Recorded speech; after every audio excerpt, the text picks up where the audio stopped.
Hi there, Loy from loymachedo.com. Today is the 2nd of April 2014 at 11:43 in the morning.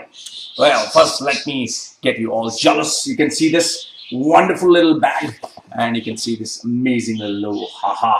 It's courtesy Real Cinemas. Thank you very much for giving me this gift. Also, I like the invitation card that they gave me. I went to see the movie yesterday. Oh, nice little, fancy invitation. So I went to see the movie yesterday and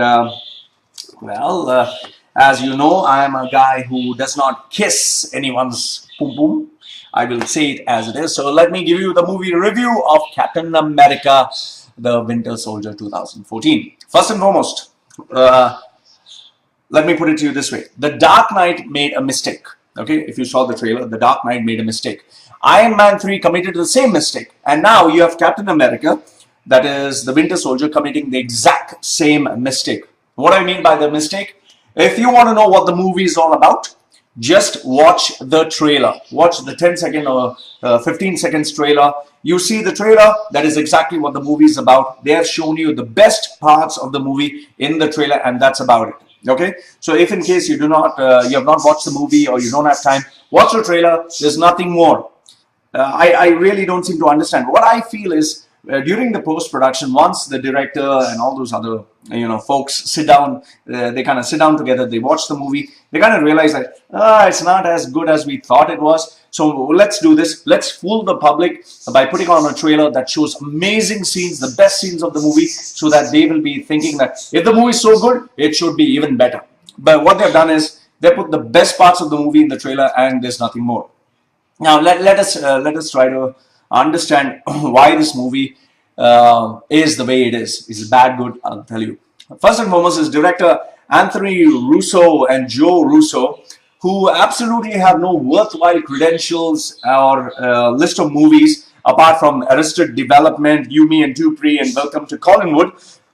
I have no idea why Walt Disney kind of gave them the contract to direct this movie, because if you have a stellar record, then obviously you would most probably make a good movie. But if you have crappy movies, what do you expect to do? But given the fact that they have really crappy movies, this one was fairly better.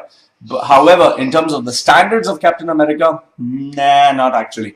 Now, what is Captain America? Well, Captain America this time is has been created more like a 70s styled conspiracy thriller, whereby Captain America has been made darker, more like a typical self-righteous, the American good boy, the patriotic guy, blue starry-eyed guy, fair skin, who is there to save the day and make America proud. Well, that is what he is. And he has a little bit of melodrama at the end, where brotherly love, and you're my friend, I'll not kill you, you kill me instead, that kind of nonsense is there towards the end. Now, what is the script like? The script is Captain America, that is Chris Evans, finds himself once again adjusting his life to the present day. And then you have the first scene, which is an impressive boat rescue, where you have UFC welterweight champion, that is George Rush St. Pierre, having a fight scene with him. Amazing. But the funny thing is, GSP has this kind of a baby face, so it kind of looks kind of odd. So it's like the Canadian French versus Captain America.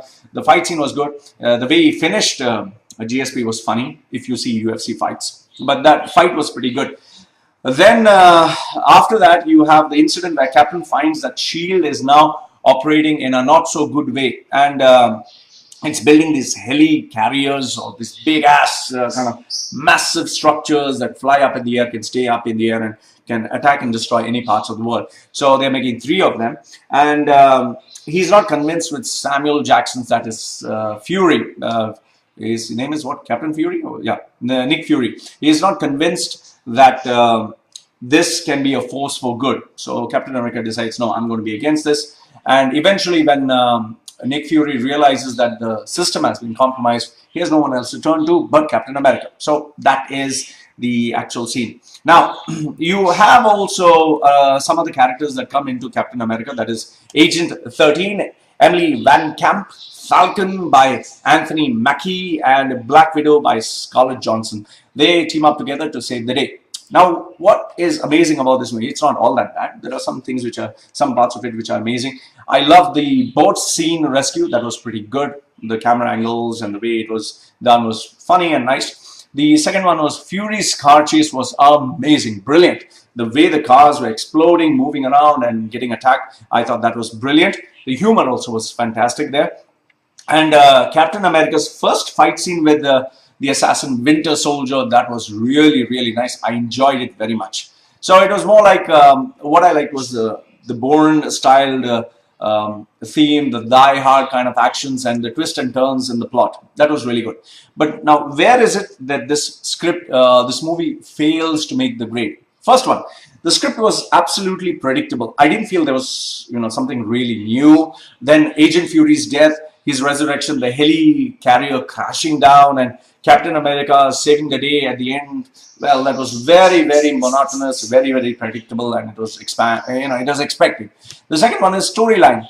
The Winter Soldier is this kind of dark, menacing, evil, glorious character, sinister character who really has this purpose in mind. But the question is, who is he? Why is he come? What is he? What did he go through? What is his agenda? None of it was addressed, and that kind of leaves you wondering, like, so he's doing all this for what? Just because he's a henchman? So the storyline was also pretty flawed. The action scenes, okay. You have Anthony Mackie, who is the Falcon, who has these wings that just pop out of his back. Okay, I agree. I'll buy that. Okay, metal structures coming out of his back and they help you fly. But then when you fly like so fast, it's like it looks more like a cartoon. It doesn't look more like a movie. And then you have a million bullets being fired by machine guns and all that, and none of them touches this guy. You have the world's most advanced technology, and none can touch Falcon. Okay, so I found that really silly. And then you also have these action scenes which get pretty predictable. Like, let's say, for example, now Captain America. He has a shield. He can run really fast. He can attack. He can attack everyone. But then the question is, that's all he does. So you see him do it once. You see him doing it twice. Then he keeps doing it again and again and again. You're like, oh, come on. Well, however, there was only one scene that I was really impressed was when this super big-ass aircraft comes to shoot him and attack him. He, from his bike, he jumps and breaks this into pieces. That was impressive. But apart from that, it was really boring over and over again. Then you have premature characterizations. What I mean by that, Agent 13, that is Emily Van Camp, Falcon, Anthony Mackie, even the Winter Soldier, Sebastian Stan. There were a few characters introduced in this movie. But apart from the Winter Soldier, who they briefly touched upon, nothing was made clear about who's Emily Van Camp, what is she doing, and why is she helping. Nothing was known there. And even Falcon, Anthony Mackie, apart from being a sidekick during the action scenes, I didn't feel there was much volume to his character. Okay, then like I touched upon, Captain America's fighting abilities, where he keeps bashing up all these guys, but the only thing he can do is just jump around from one place to another. Finally, the ending. Really, that was the most pathetic part of the entire movie. The ending. You have they destroy everyone, and then they meet all well dressed, all looking good. They had a good hair day. Dressed up perfectly, meeting in the nice sunshine and spring weather. They all meet, ha ha ha, they meet, they exchange a few dialogues, and then they go back. I mean, did you really need to end it so predictably and so boring? And then over that, you have this, what do you call that? They have these scenes towards the end of the movie when the credits are going up. Okay, you have something that is being anticipated, but then why are you giving something that totally does not make sense? And now it is becoming boring. I mean, either give us something amazing or don't give us anything at all, because I didn't find that impressive one bit. No. So now, moment of truth. Well, Captain America, the Winter Soldier is a typical 1970s styles thriller, dark conspiracy, average plot, predictable script, good action scenes that pop in the beginning and grab your attention, but later on gets very boring. There are a lot of questions that come in the movie, like why this character was there, what is the purpose of having this character, and why in the world, I think you ask yourself in the end, is why did Walt Disney leave this movie into the hands of first-time directors, the Russo brothers, who do not have any worthwhile credentials? So I wouldn't recommend this as a must-watch movie and the summer's biggest happening. No, I do not rate it. I just give it a 5.5 out of 10. So if you miss it, no big deal. Watch it, download it, or just see it from your friends, or it is not something that you'll actually say is, wow, this was the movie. So Loy from loymachedo.com. If you agree or disagree, or you want to give me a couple of bad words, feel free to write down, fight with others, and do whatever you want below the video. Share it and let me know what you think. Loy from loymachedo.com. Thank you very much for watching. And I would like to say, where is it? Oh, yeah, goodbye for now.